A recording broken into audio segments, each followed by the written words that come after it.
соедините, руки опустите. Ноги соедините, руки опустите. Ноги соедините, руки опустите. Прошу вас приготовиться, начали. Начали.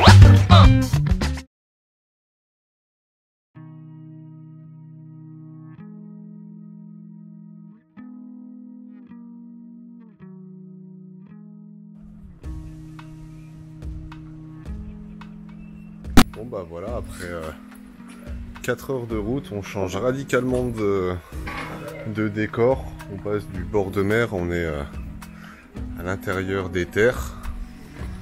Où là, c'est une verdure assez impressionnante. Il y a des feuilles, des arbres, des rizières partout. Il fait super beau. Et là, on va aller voir un Bouddha qui est taillé dans la roche, qui mesure une trentaine de mètres. Voilà, un petit toutou qui est en train de faire la sieste. Ici, des chiens, il y en a partout. Ils sont pleins de puces. Ils se grattent de tous les côtés. Après avoir enlevé les chaussures, on s'aventure dans des petits escaliers avec de la pierre. Il y a du sable par terre pour arriver au pied de ceci. Je retourne la caméra. Voilà. Un Bouddha d'une trentaine de mètres, creusé, sculpté, je cherchais le mot, sculpté dans la roche. La statue qui a été construite au 5e siècle après Jésus-Christ. Tout ce qu'on voit, c'est taillé dans le brut. Et là au-dessus, on voit que ça a été protégé. Voilà, ils ont fait un petit toit. Donc notre guide nous a dit dans les années 1980, parce qu'en 1970, l'érosion, le soleil, la pluie commençaient à bien abîmer l'édifice, le temple. Donc l'UNESCO a construit un toit pour protéger la statue de Bouddha. Là on peut voir sous le coude du Bouddha, il y a un nid de frelons qui fait à peu près 1 mètre de long. Il est énorme, je sais pas si on voit bien mais ça grouille.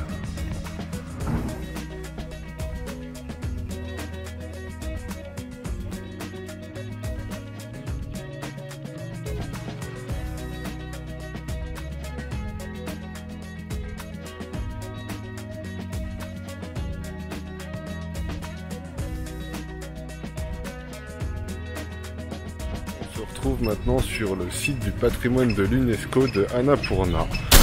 Où voilà, c'est un site archéologique. Comme on peut voir, quand ils ont commencé à gratter, ils ont trouvé des vestiges de ruines. Je vous montre. Voilà.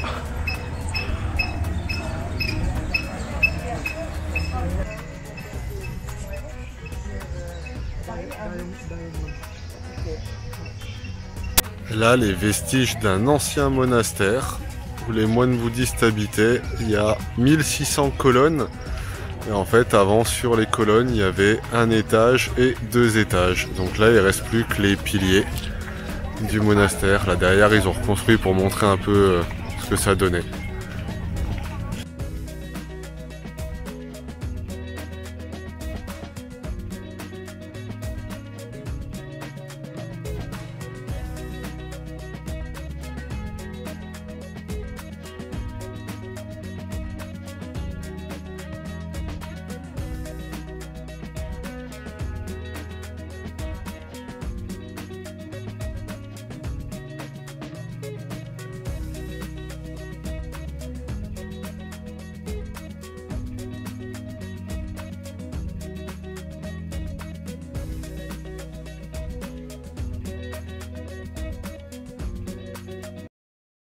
Voilà, les gens en train de prier, de faire des offrandes à Bouddha.